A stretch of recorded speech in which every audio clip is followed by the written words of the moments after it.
नमस्कार मित्रांनो, मी नामदेव नगरे। आजच्या व्हिडिओमध्ये आपण पाहणार आहोत कन्यादान योजना। कन्यादान ही योजना सरकारामार्फत चालवली जाणारी योजना आहे मित्रांनो, ज्याचा उद्देश गरीब आणि गरजू कुटुंबातील मुलींच्या लग्नासाठी आर्थिक मदत देणे हे आहे। तर याच्यासाठी आपण अर्ज कशा तऱ्हेने करायचा आणि अर्ज कोठे करायचा संपूर्ण माहिती आपण या व्हिडिओमध्ये पाहून घेणार आहोत। तत्पूर्वी चॅनलवरती पहिल्यांदा आला असेल तर चॅनलला सबस्क्राइब करायला विसरू नका मित्रांनो, कारण अशाच महत्त्वाच्या व्हिडिओ तुमच्यापर्यंत वेळोवेळी मी पोहोचवत राहतो मित्रांनो। तर मित्रांनो, कन्यादान जी ही योजना आहे ही राज्य पुरस्कृत योजना आहे मित्रांनो। शासन निर्णय देखील याच्यामध्ये दिलेला आहे मित्रांनो, तुम्ही ह्या तारखेचा शासन निर्णय देखील पाहू शकता। तर या योजनेचा मुख्य उद्देश काय असणार आहे? विवाह प्रसंगी पालकांवरील आर्थिक भार कमी होण्यासाठी अनुसूचित जातींच्या व्यक्तींना आर्थिक सहाय्य उपलब्ध करून देणे हे या योजनेचे मुख्य उद्देश आहे। तर या योजनेचे प्रमुख अटी कोणत्या आहेत ते आपण पाहूया। वधू व वर हे महाराष्ट्र राज्याचे कायमस्वरूपी रहिवासी असावेत।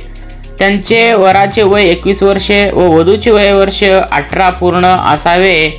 सक्षम प्राधिकारी यांनी दिलेले जातीचे प्रमाणपत्र त्यांच्याकडे असणे आवश्यक आहे, म्हणजे जिल्हा परिषद कडून तुम्ही हे जातीचे प्रमाणपत्र तुमच्याकडे असणे अनिवार्य केलेलं आहे या ठिकाणी।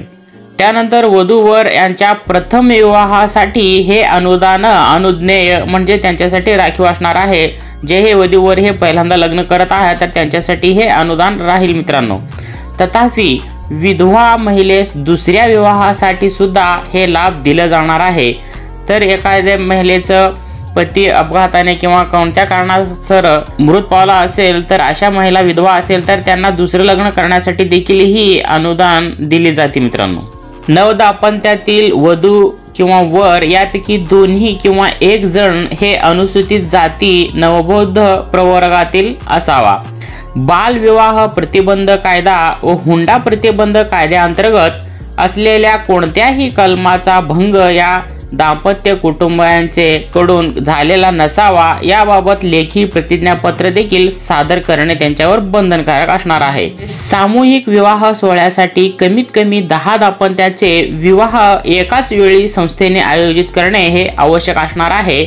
ज्याही संस्था असतात मित्रांनो तर त्यांच्या मार्फत ही योजनेमध्ये तुम्ही नाव समाविष्ट करून त्यांच्या मार्फत ही योजनेचा लाभ घेऊ शकता। तर लाभाचे स्वरूप पहा काय आहे।